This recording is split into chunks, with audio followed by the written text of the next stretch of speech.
Boa, estamos chegando, o programa Gente que Fala está no ar, meio-dia em ponto. Eu sou o Mauro Friesman, nossa audiência nos acompanha pela rádio Trianon AM 740 de São Paulo e também pela rádio Universal AM 810 de Santos.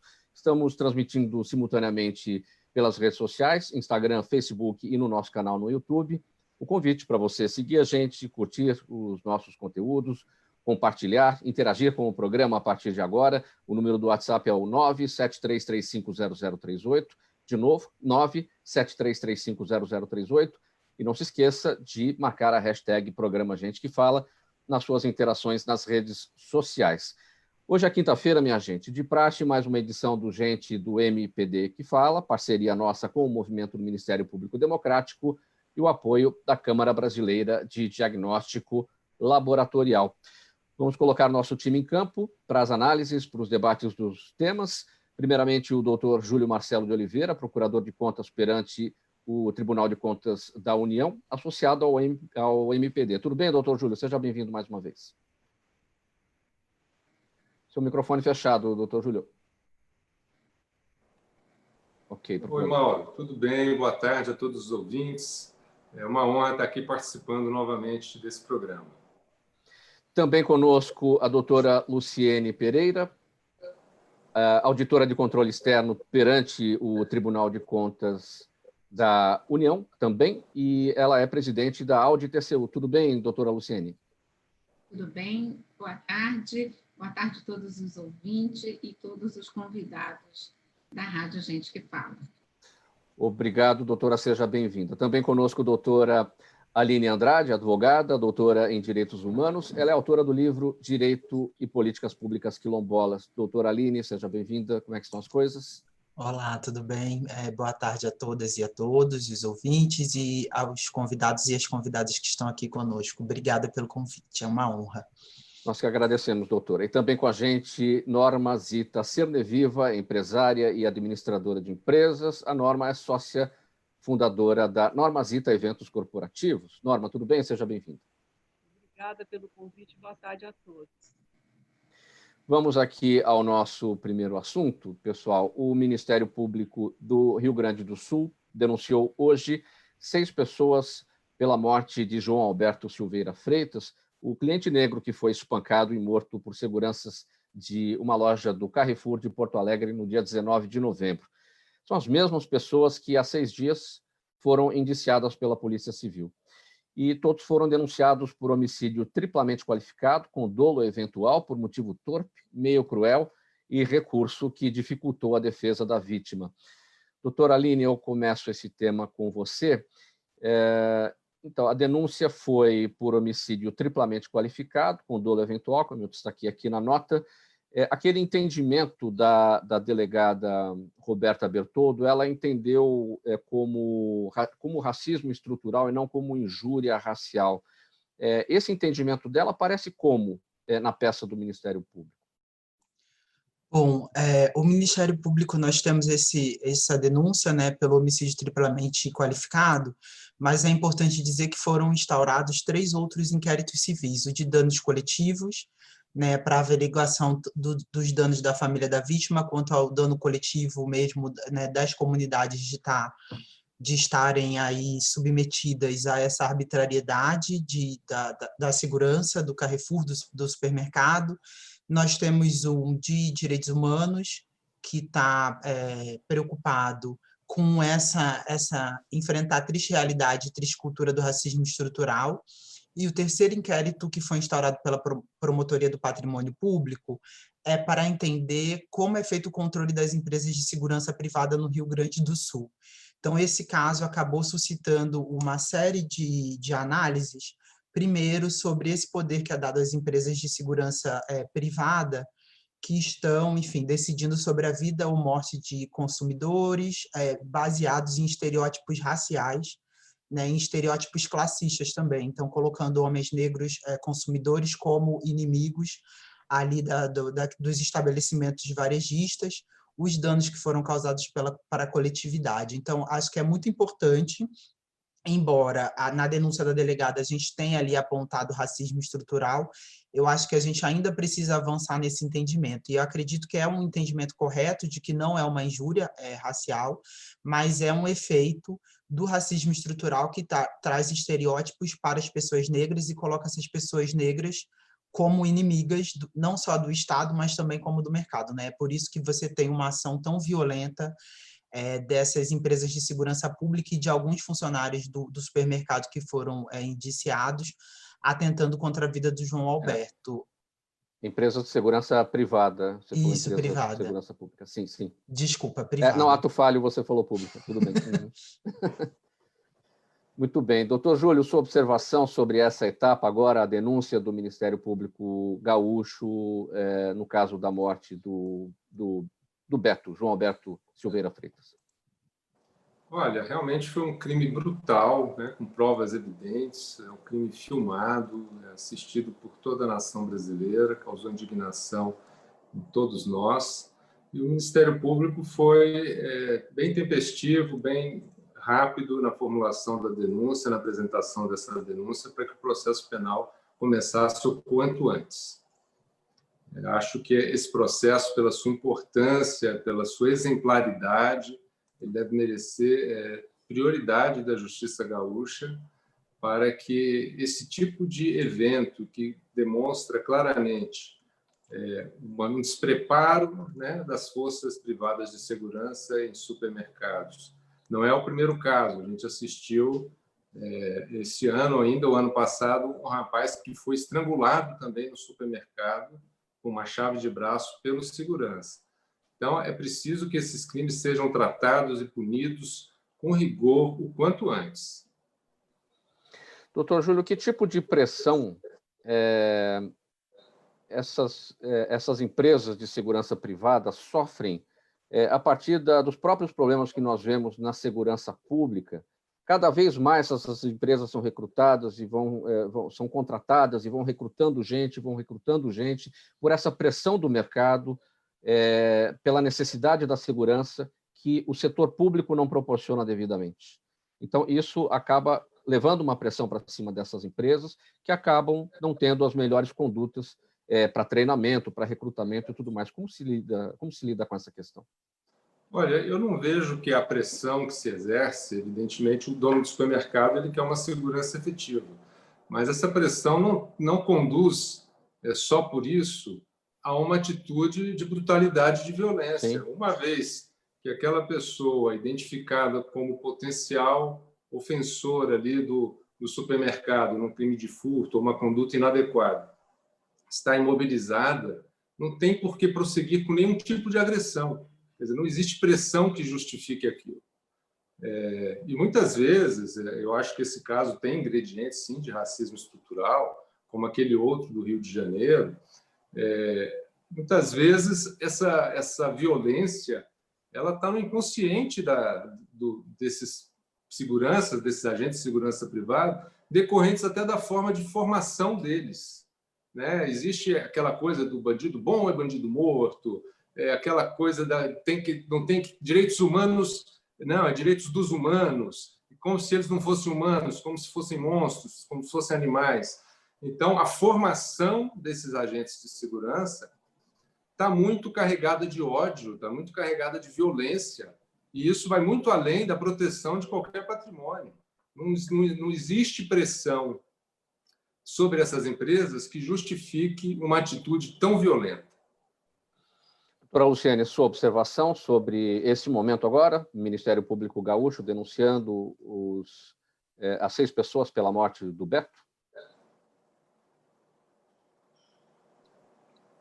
Eu quero louvar a tempestividade do Ministério Público do Estado do Rio Grande do Sul. É extremamente importante que o Estado dê uma resposta para um crime bárbaro dessa dimensão. Eu concordo com o Júlio, é extremamente importante que o Estado, que tem uma responsabilidade de licenciar e credenciar essas empresas voltadas para o patrimônio privado, que faça um trabalho com com critérios mais rigorosos, e também é preciso que haja políticas públicas para que a gente supere esse mal do racismo estrutural.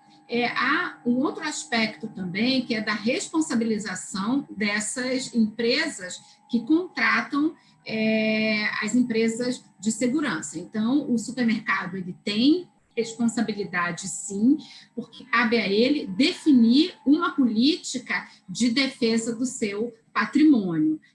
Há outro aspecto também é que essas empresas acabam contratando policiais ou ex-policiais que trazem essa carga de um confronto extremamente belicoso no âmbito da segurança pública, de enfrentamento de grandes crimes, de crimes de alta periculosidade, e eles acabam tendo o mesmo comportamento nessas empresas que atuam na parte do patrimônio privado, e eles acabam atuando com uma desproporcionalidade, como a gente tem visto nesses episódios lamentáveis que assistimos.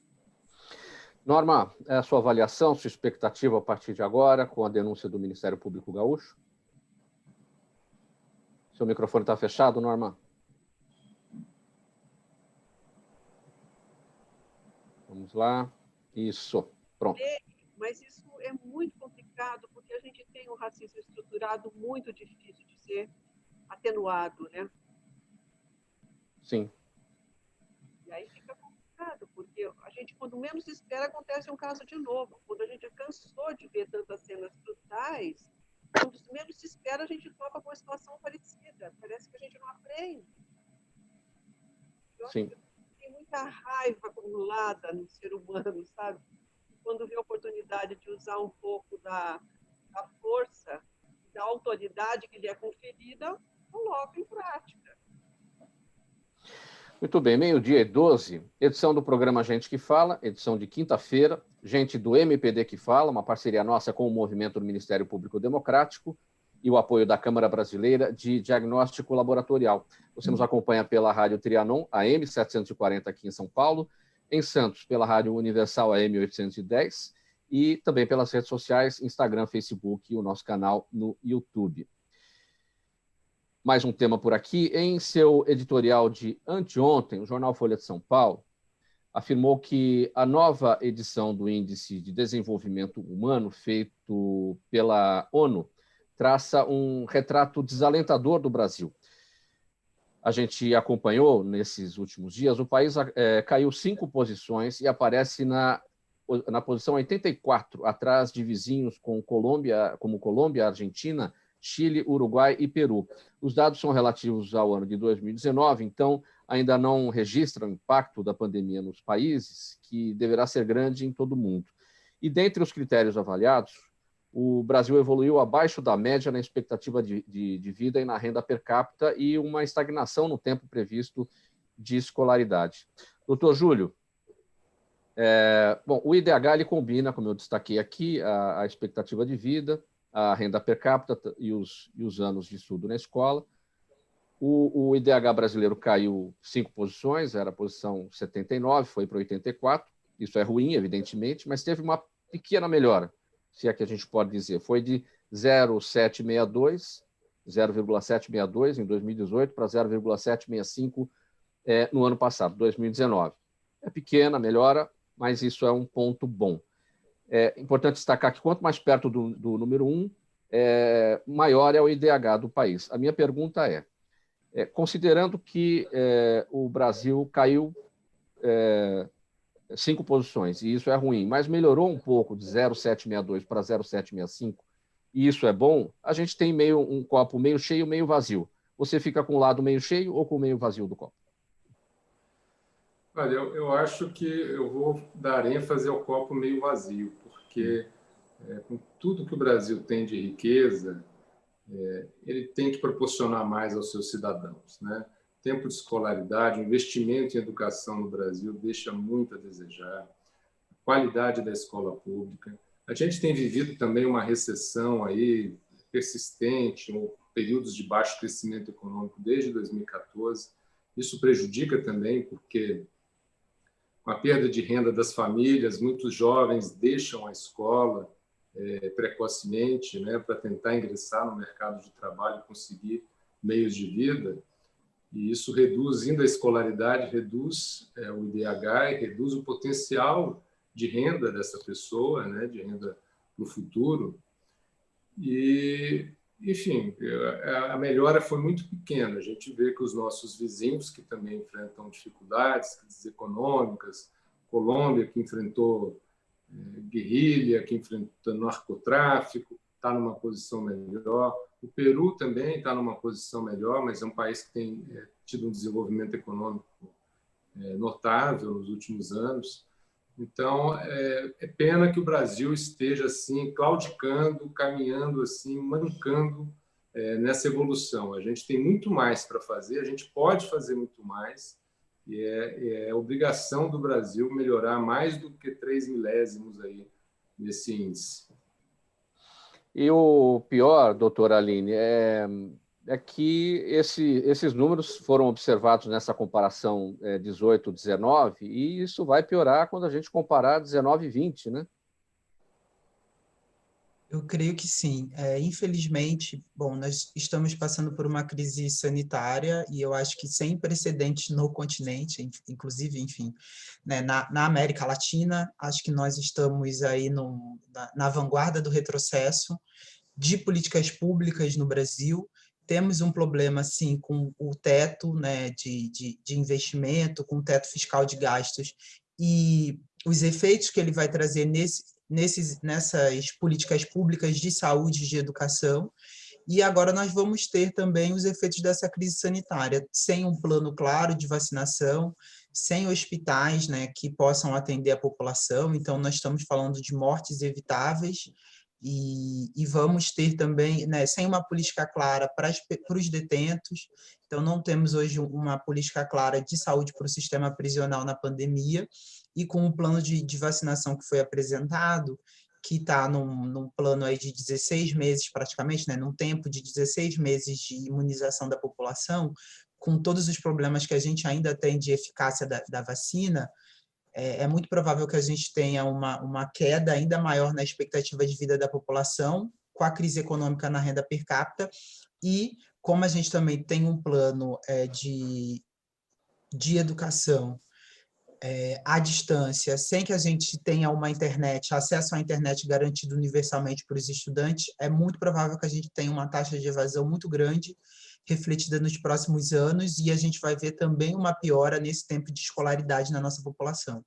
Ou seja, o cenário é desalentador e é preciso que haja um grande debate público mesmo, uma estruturação de políticas para que a gente consiga reverter esses danos, e, por enquanto, eu não tenho visto isso no grande cenário aí sendo debatido seriamente na política do país. Muito pelo contrário, a gente tem um desinvestimento aí, estava tendo discussão, né, do Fundeb, do Fundo Nacional de Apoio à Educação Básica, Desenvolvimento da Educação Básica. Eu acho que a gente está indo por um caminho que ainda pior.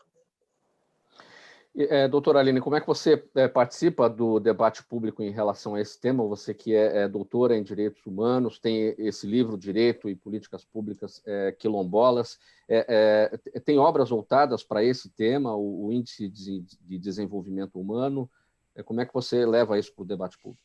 Olha, na verdade, a minha atuação tem sido como apoiadora jurídica da Coalizão Negras por Direitos. Eu tenho acompanhado, na verdade, os debates das comunidades mais vulneráveis sobre quase o estado de coisas inconstitucional da política pública atual, né? Então, a gente tem, por exemplo, grandes articulações, tanto quilombola quanto indígenas, reclamando, não só reclamando, né, mas peticionando contra o desinvestimento nessas áreas. A gente viu que os quilombolas não estão no plano prioritário de vacina, a desestruturação dos planos de saúde da família, né, do programa de saúde da família, do Mais Médicos, deixando essa população sem acesso à saúde, e também da própria questão de educação, que a gente tinha voltada para as escolas quilombolas, escolas do campo, escolas indígenas, e a gente está vendo um grande desinvestimento. Então, o que a gente está percebendo é mais, o que eu tenho feito é fazer parte dessas coalizões de direitos e apoiado como uma mera colaboradora dentro de um esforço de centenas, talvez milhares de pessoas no Brasil para denunciar esse estado de coisas. E a situação tem sido preocupante em todos os lugares, inclusive agora 2 ações no Supremo Tribunal Federal para julgamento, tanto de uma política de atenção à saúde indígena quanto quilombola para a pandemia, e elas estão pendentes aí de um julgamento do Supremo Tribunal Federal. Norma, seu olhar sobre esse tema, o Índice de Desenvolvimento Humano, o Brasil nessa queda, 5 posições, embora tenha crescido aí um pouquinho de 0,762 para 0,765, muito pouco, né? Seu olhar.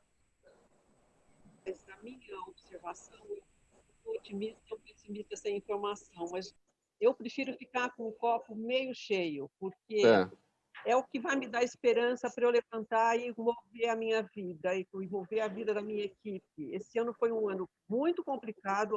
Em 22 anos que eu tenho empresa, a gente nunca passou por nada igual, inesperado. E eu tenho uma meta, o que eu mais quis desde o princípio era não demitir. E eu consegui fazer isso.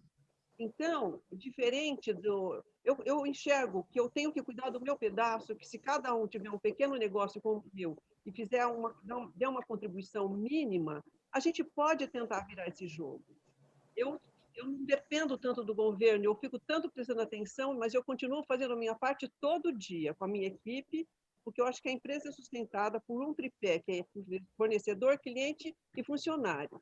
E da minha parte, eu vou continuar olhando para isso, porque eu tenho que acordar e tocar minha vida e mover um monte de gente que está junto comigo. Se todo mundo fizer isso, podemos melhorar, mas é um trabalho conjunto, incansável.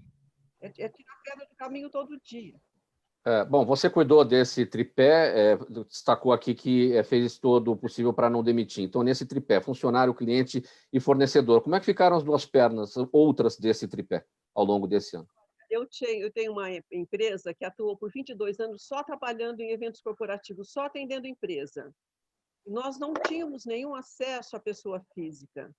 Com a decisão de não demitir e ter uma cozinha montada, com tudo pronto para oferecer alimentação, eu comecei a fazer um trabalho com os vizinhos. E foi até inesperado o que a gente fez, mas eu estou num lugar aqui na Vila Madalena, perto de grandes prédios, e eu fiz uma carta junto com a minha equipe e começamos a entregar essas cartas para os síndicos, pedindo permissão para a gente entregar um menu para os moradores, porque eu não conheço esse pessoal, não tínhamos como chegar. E a resposta, o apoio da vizinhança foi fundamental. A gente tem um bom produto, a equipe é excelente, e o cliente começou a se interessar, a gente não virou o jogo ainda, porque agora, no mês de novembro, que começou a aparecer um evento corporativo ou outro. Mas acabou, o tripé conseguiu ficar em pé. É isso que foi importante, que tem sido importante agora nessa virada do ano. Dona Norma, eu vou pedir uma gentileza, afastar um pouquinho mais da tela, por conta da necessidade do enquadramento aqui para as redes sociais, e o seu áudio está bem diferente dos demais, está bem baixinho. Eu sei que você acaba se aproximando justamente por conta dessa dificuldade do áudio, mas é importante manter o afastamento e falar um pouquinho mais alto. Eu peço essa gentileza. E qual foi a ginástica para não demitir, Norma? Eu estou com essa equipe desde que eu abri a empresa. Melhorou o som?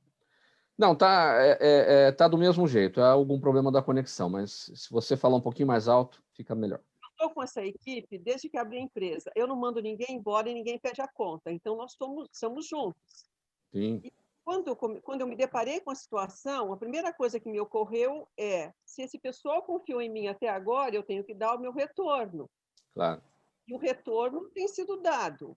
A gente tinha uma pequena reserva na empresa quando a crise começou, mas essa reserva acabou.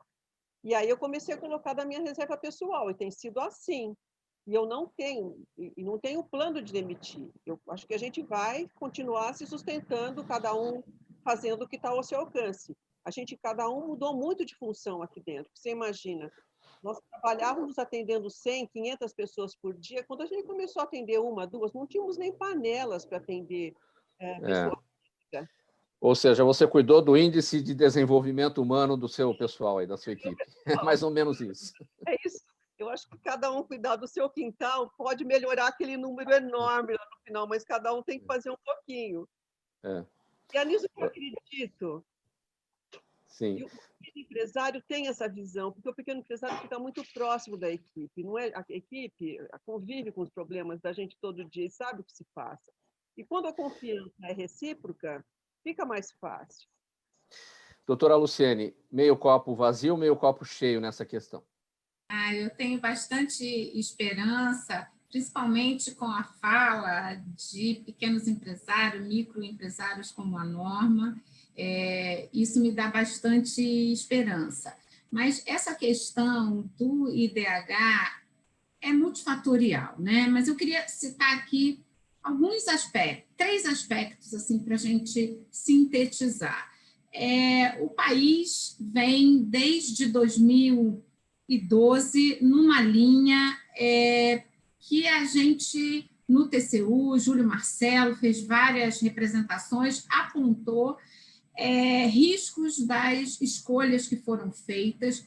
O país adotou uma estratégia de aumentar o seu endividamento e fazer grandes empresas, as campeões nacionais, que, lamentavelmente, depois protagonizaram grandes casos de corrupção, enquanto o pequeno e o médio empresário sempre com a dificuldade de ter linhas de créditos. Então, assim, hoje se fala do teto de gasto, mas se analisarmos a fundo, o teto de gasto foi uma necessidade imposta a partir da necessidade de o país honrar o enorme endividamento que foi feito para injetar recursos em BNDES, Caixa e Banco do Brasil, que financiaram os grandes empresários que depois se apresentaram aí protagonizando grandes casos de corrupção. Então, esse é um ponto que a sociedade precisa fazer uma ampla discussão, né? E, lamentavelmente, a gente, quando vinha tentando resolver aquele déficit que o país chegou a 169 bilhões em 2016, esse ano a meta era de 124 bilhões de déficit, ou seja, aquele valor que o país entra no cheque especial, para os nossos ouvintes entenderem, nós fomos acometidos pela pandemia, uma grave pandemia, uma crise sanitária que impôs ao país a necessidade de fazer investimentos, e nós devemos fechar o ano entrando no cheque especial, assim, de uma forma bem simples, em 860 bilhões de reais, ou seja, a União vai arrecadar 789 bilhões, vai gastar isso tudo e mais 860 bilhões. Então, o desafio do ano que vem é grande para que a gente possa reverter esse quadro de IDH, enfim, que é um grande desafio, mas nós precisamos de mais empresários como a Norma, que tem essa consciência social para que a gente possa melhorar o quadro do país. 12h29, você está na Rádio Trianon, AM 740 de São Paulo, Rádio Universal, AM 810 de Santos, também nas redes sociais, Instagram, Facebook e o nosso canal no YouTube. Programa Gente que Fala, hoje edição do Gente do MPD que Fala. É uma parceria nossa com o movimento do Ministério Público Democrático e o apoio da Câmara Brasileira de Diagnóstico Laboratorial. A gente vai fazer um intervalo muito rapidinho, 1 minuto apenas, e por uma mensagem do governo do estado de São Paulo. Até já. Minuto Detran Digital. Entenda num minuto como resolver nossos serviços sem sair de casa. Então, em 2020, o mundo mudou para todos nós e o Detran tinha que acompanhar. Agora você resolve muitos serviços direto no celular ou no computador. Tudo digital, tudo Detran Digital. Você só precisa baixar gratuitamente o aplicativo do Poupa Tempo e pronto. Renova ou solicita a CNH, faz o licenciamento e muitos outros serviços. Para assuntos de CNH, por exemplo, você vai em documentos pessoais, depois em CNH, e aí aparece tudo. Renovar, pedir segunda via, CNH definitiva, e o próprio aplicativo explica para você o passo a passo, tudo sem burocracia e sem sair de casa. Nem precisa imprimir, porque muitos documentos podem ser digitais. Feliz Ano Novo! Feliz Detran Digital! Veja nossos vídeos que explicam tudo no canal detrandigital.sp.gov.br. Detran, Governo de São Paulo. Estado de respeito. Trianon AM. Meio-dia e 31, estamos de volta com o Gente que Fala, edição de quinta-feira, edição do Gente do MPD que Fala, parceria nossa com o movimento do Ministério Público Democrático e o apoio da Câmara Brasileira de Diagnóstico Laboratorial. Vamos para o próximo tema. Ontem, o presidente da Câmara dos Deputados, Rodrigo Maia, disse que o ministro da Saúde, o general Eduardo Pazuello, é um desastre para o país e para o governo, além de comprometer a imagem do Exército Brasileiro com sua incompetência. Foi numa conversa com jornalistas essa fala do deputado Rodrigo Maia. O presidente da Câmara ironizou e afirmou que o ministro, que era elogiado por sua habilidade logística, até agora não apresentou nada organizado para a vacina, para nada. E, segundo o Rodrigo Maia, no momento da pandemia, o Ministério da Saúde, do jeito que está, quem vai pagar a conta primeiro é a sociedade e depois o governo. Procurador Júlio, o que seria esse recado do deputado Rodrigo Maia? Quem vai pagar a conta primeiro é a sociedade e depois o governo? Olha, o deputado, evidentemente, tem a licença do cargo para fazer uma crítica com esse grau de contundência. Eu diria que o Brasil realmente está caminhando muito mal na pandemia, no que diz respeito ao governo federal, né? Basta ver o que está acontecendo nos outros países que já estão iniciando vacinação, e a gente aí ontem apresentou um plano para meados de fevereiro, sem uma data exata, e eu tenho desconfiança de que nós vamos conseguir implementar isso, porque consta que nem a quantidade de seringas suficiente nós adquirimos, sequer encomendamos. Então, tem razão o deputado Rodrigo Maia em se queixar dessa inércia. A sociedade vai pagar com mortes evitáveis, né? Com mortes que não deviam acontecer. Se a gente estivesse iniciando um processo de vacinação agora, no fim de dezembro, início de janeiro, quantas vidas seriam salvas? E o governo vai pagar no sentido de que isso vai se refletir na avaliação da população sobre o governo, que tem impactos também sobre a própria governabilidade, porque quando o governo é mal avaliado, o Congresso começa a tratá-lo de maneira compatível com o sentimento da população. Então, eu leio dessa maneira as declarações do deputado Rodrigo Maia. Acho que realmente deixamos muito a desejar, né? Fomos muito insuficientes em termos de enfrentamento da pandemia pelo Ministério da Saúde desde o início, não só esse ministro, mas tudo o que aconteceu, a troca de ministros no meio da pandemia, parece que está sempre começando do zero, formando novas equipes, estando muito a reboque das demandas dos estados e não assumindo um papel de liderança, de coordenação do enfrentamento da pandemia em nível nacional. Doutora Aline, seu olhar sobre essa manifestação do deputado Rodrigo Maia em relação ao trabalho de administração aí da crise sanitária e também o trabalho do próprio ministro da Saúde? Olha, eu concordo com a fala anterior do Júlio. Eu acho que realmente, do doutor Júlio, eu acho que realmente é uma preocupação. A gente não tem até agora um plano. É importante dizer, né? Nós tivemos esse desgoverno da política de saúde desde o início da crise sanitária, com troca de ministros, com vários escândalos. O próprio plano que foi apresentado já saiu com grande escândalo na imprensa, com 32 dos cientistas da Câmara dizendo que não fizeram parte daquele plano, que não endossavam, e que ele, inclusive, não trazia todas as vacinas que foram ali tidas como importantes, né, para os cientistas que estavam analisando a situação da pandemia.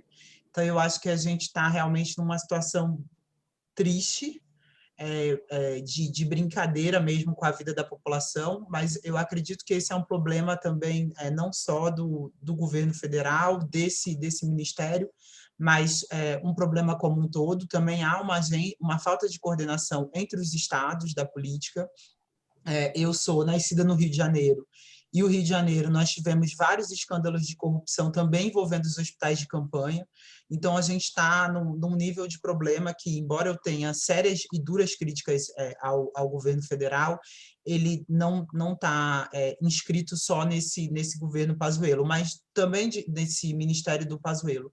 Mas, de qualquer forma, me preocupa também a crítica do Maia, por a gente precisar de alguém no cargo dele fazer essa crítica pública irônica e a gente não ter nenhuma coordenação entre o legislativo e o executivo para pensar um plano no que o executivo, inclusive, poderia apoiar, o legislativo poderia apoiar para que essa ação do executivo fosse construída. Então, eu vejo a crítica, embora eu acho que ele tem todo o direito de fazê-la e as notícias na imprensa parecem que ela é uma crítica que faz sentido, também me preocupa essa falta de coordenação entre o executivo e o legislativo, que nos indica que a gente vai viver momentos muito ruins também na implementação desse plano. E uma crítica, não é, doutora Aline, que vem no final também do próprio mandato do deputado Rodrigo Maia à frente da mesa diretora, né? Ele fica aí até o final de janeiro, e sem a gente saber exatamente quem é que vai ocupar o lugar dele, se é o candidato que ele vai apoiar ou se é o candidato que o próprio presidente Bolsonaro vai apoiar, né? Então, fica tudo muito difícil de se ter uma perspectiva de como é que vai ficar essa relação entre a Câmara dos Deputados e o Executivo. E o próprio fato da gente não saber se essas críticas são, de fato, uma intenção, e eu espero que seja, uma intenção da gente ter um plano melhor para a população ou se fazem parte da disputa política pela sucessão. E isso é algo que a gente ainda vai avaliar. Eu espero que seja, de fato, uma crítica para a melhora e não uma crítica apenas baseada na sucessão política e com a intenção de disputa de poder ali entre o legislativo e o executivo. Doutora Luciane, sua observação sobre essa crítica do presidente da Câmara dos Deputados, Rodrigo Maia. Sim, num país democrático, numa sociedade democrática, né, o controle externo ele tem uma dimensão política que no Brasil o Congresso Nacional faz esse papel e o presidente Maia, no âmbito do legislativo, que fiscaliza o poder executivo, está dentro do papel dele. O Tribunal de Contas da União faz um trabalho, exerce o controle externo, a titularidade de várias ações no âmbito do processo, e isso tem sido feito pelo tribunal. Várias fiscalizações foram feitas, inclusive determinando correção de rumo. Júlio Marcelo foi autor de várias representações importantíssimas, inclusive em relação aos hospitais federais, os 6 hospitais federais no Rio de Janeiro, desabastecidos de pessoal. Então, houve uma iniciativa extremamente importante do procurador Júlio Marcelo, os auditores fizeram análise, enfim. Na semana passada, a gente teve um evento com o ministro que relata esses processos, de modo que o tribunal tem se manifestado, enfim, no âmbito do devido processo legal e feito as determinações para correção de rumo, para que o Ministério da Saúde possa exercer o papel de coordenador na tripartite, já que a política de saúde tem essa dimensão de coordenação compartilhada com os estados e com os municípios. Isso é algo que está na Lei Orgânica do SUS e também na Lei Complementar 141, de modo que não é algo que faz parte da escolha do governante. Ele precisa cumprir essas premissas que estão em leis complementares e na lei orgânica do SUS também. Eu acredito que haverá uma correção de modo que o Ministério cumpra o seu papel que está na legislação vigente. 12h40, segue a edição do programa Gente que Fala, edição de quinta-feira, gente do MPD que Fala, parceria nossa com o movimento do Ministério Público Democrático e o apoio da Câmara Brasileira de Diagnóstico Laboratorial. Norma, eu quero passar o seguinte tema com você, vamos pular aqui para a próxima pauta. Os investimentos em startups brasileiras acumularam até o mês de novembro o valor de 2 bilhões 870 milhões de dólares, distribuídos em 426 diferentes aportes, segundo o levantamento da Inside Venture Capital Brasil. Mesmo num cenário de pessimismo imposto pela pandemia da Covid-19, esse foi um ano tão vantajoso para as startups quanto o ano de 2019, quando o acumulado de investimentos chegou a 2 bilhões 940 milhões de dólares. Segundo alguns especialistas, as startups estão provando que o setor tem mostrado soluções eficazes em momentos de crise, e isso é muito atrativo para novos investimentos. Então, Norma, por que as startups se mostram atrativas em momentos de crise? Qual é o segredo, pulo do gato? Não é? O que pensa, dá para andar, dá para colocar no papel, tem investimento. A gente aprende que o ideograma de crise e oportunidade é o mesmo de e nessa crise apareceram ideias maravilhosas. Aqui dentro da empresa mesmo apareceu muito. A startup é um projeto pequeno, que começa pequeno, com gente cheia de ideia e incansável. Não tem entrada. E é isso que eu atribuo esse sucesso, esses pequenos negócios. Porque não tem que movimentar uma empresa, por mais que a gente seja enxuta, organizada e sem burocracia, ela é muito complicada no dia a dia. E a startup já nasce leve. Amarrando. Tem um dado aqui, as empresas nesse setor aí das startups continuaram crescendo e também contratando. Os números indicam que 38% das startups brasileiras abriram processos seletivos esse ano e apenas 15% realizaram desligamentos. Está dentro daquele assunto anterior que a gente falava, que você segurou a sua equipe por aí. Então, e também as startups, a maioria do pessoal que faz parte de startup é gente muito jovem, num momento que o jovem não estava tendo tanta oportunidade de trabalho. E esse jovem vem com muita força para essa ideia.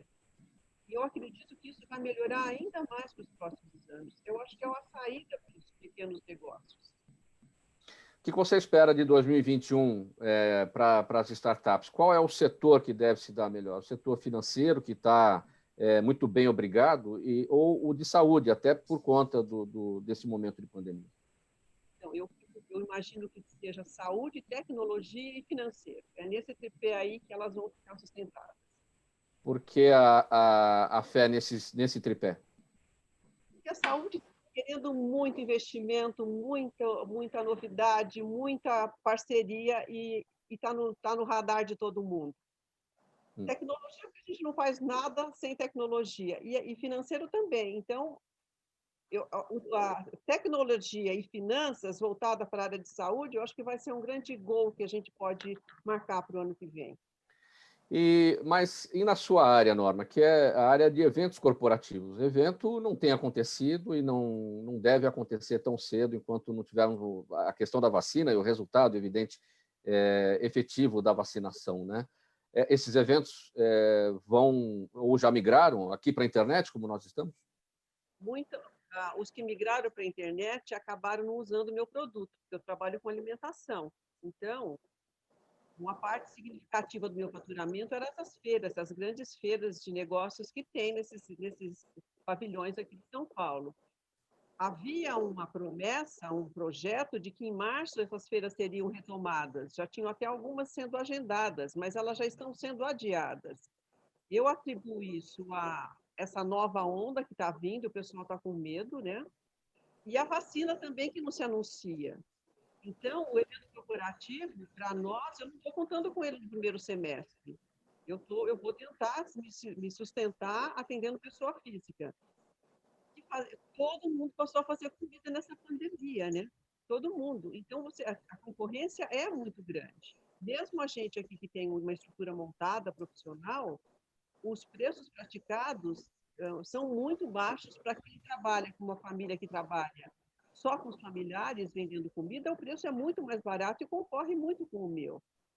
Mas no primeiro semestre eu não tenho expectativa de grandes projetos corporativos, não.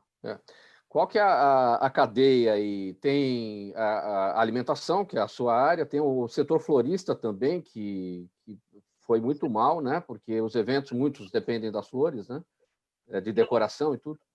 E locação de material também. Nós temos grandes empresas de locação de material que ficaram paradas.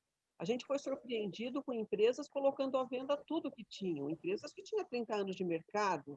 Porque eu ainda me virei fazendo comida, mas material, você imagina, tem empresas que dependem só de locação de material. Você pode alugar tanto, você pode alugar 2 copos, como pode alugar 15 mil copos de um evento. O truque ficou completamente arruinado. Meio-dia. Pode concluir. Em São Paulo tem grandes eventos todos os dias, quando a economia está girando. Eventos que tem dias que, se a gente não se planeja, nós não conseguimos alugar copos nas grandes empresas que têm de locação, se não tem planejamento. E isso foi uma ruína para o setor. 12h46, edição do programa Gente que Fala, gente do MPD que Fala, parceria nossa com o movimento do Ministério Público Democrático e o apoio da Câmara Brasileira de Diagnóstico Laboratorial. Vamos passar para mais um tema aqui. Os deputados federais... Fala, Norma, você quer concluir? Complemento que eu me esqueci, porque a equipe de serviços de garçom, copeiras também ficou muito prejudicada esse ano, muito prejudicada. Eu acho que foi o pessoal que mais sofreu. Eu não posso deixar de lembrar isso, porque foi muito complicado para eles. Está registrado, Norma. Estão ainda. Está registrado, Norma. Olha, os deputados federais aprovaram na segunda-feira um requerimento de urgência para análise do projeto de lei que promove uma série de mudanças no Estatuto da Ordem dos Advogados do Brasil e faz com que escritórios de advocacia sejam blindados de mandados de busca e apreensão autorizados com base somente em delações premiadas e depoimentos. O projeto de lei foi criado em setembro, após uma fase da Operação Lava Jato tornar réus advogados suspeitos de envolvimento em um esquema de tráfico de influência que, de acordo com o Ministério Público Federal, desviou 151 milhões de reais do Sistema S. Doutor Júlio, procurador Júlio, o autor dessa matéria, deputado Paulo Abiac, o PSDB mineiro, justifica que o projeto tem como objetivo adequar o Estatuto da OAB às novas exigências do mercado. O que são essas novas exigências do mercado? Eu não consegui entender. Eu também não consegui entender essa justificativa, né? As novas exigências são a proteção a advogados que estão envolvidos em atividades ilícitas, seria isso? O projeto, eu acho essa iniciativa absurda, né? Cria uma blindagem como se aquelas pessoas não pudessem ser investigadas como quaisquer outras do país, né? Nem juízes e membros do Ministério Público estão isentos de sofrerem busca e apreensão. A gente viu aí o caso de uma desembargadora na Bahia sendo presa esses dias. Infelizmente, alguns escritórios de advocacia se prestam ao papel de lavagem de dinheiro, de tráfico de influência.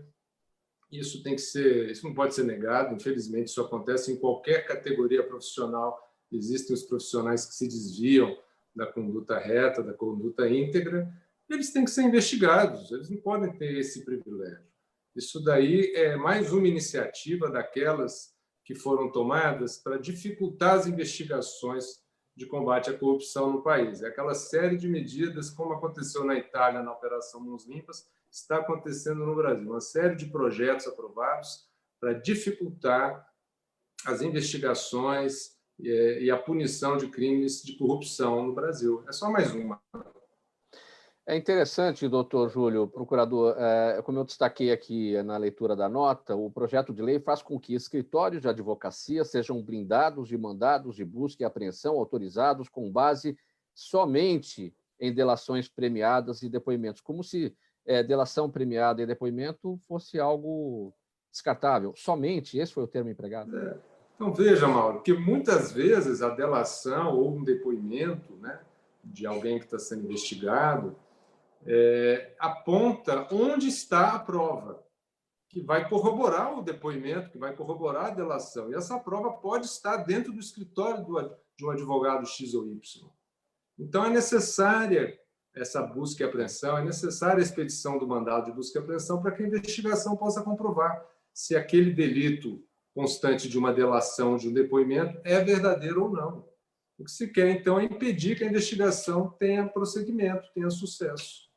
Você acha que essa matéria avança, procurador? Regime de urgência agora para a discussão da matéria. Eu sou pessimista. Eu acho que avança porque não tem havido nenhum tipo de timidez na aprovação dessas medidas de restrição ao combate à corrupção no país. E o requerimento de urgência foi assinado tanto por líderes de oposição quanto por líderes do Centrão e foi aprovado de forma simbólica, ou seja, sem a contagem de votos. A gente não sabe quem é a favor, quem é contra, porque fica aquela situação. Quem estiver de acordo, que permaneçam como estão, aprovado. A gente não sabe quem é quem ali nesse tema, né? Exatamente. É uma forma dos parlamentares se ocultarem, né, por trás desse consenso criado entre lideranças. Doutora Luciane, está de acordo com o procurador Júlio nesse tema? Tem o microfone, doutora. Eu concordo integralmente com o Júlio e não pode ter nenhuma categoria privilegiada. Se numa delação for citado indícios, apresentarem indícios ou provas contra qualquer agente público ou privado, ele tem que estar suscetível à investigação. Senão, nós não temos um país que prima pela isonomia entre os agentes públicos e os agentes privados. Sou totalmente favorável a que se tenha tratamento igual. Se um juiz que for citado, um ministro que for citado, um procurador, um fiscal, um auditor, ele será investigado, advogados também precisam ser. Não há razão para tratamento diferenciado, isso é um retrocesso, e eu tenho certeza que a maior parte dos advogados não concordam com isso, e eu tenho esperança que essa medida seja rejeitada. E também o que falamos aqui, a questão do requerimento de urgência. Sua expectativa vai andar. É interessante, né? Como para certas coisas o requerimento de urgência aparece assim. Exato. Eu acho que se não tiver uma reação da sociedade de segmentos que combatem a corrupção, esse tipo de iniciativa anda porque vários setores no Congresso Nacional têm interesse nesse tipo de blindagem, mas a sociedade precisa reagir fortemente para que o Congresso volte atrás. Doutora Aline, seu entendimento sobre esse tema?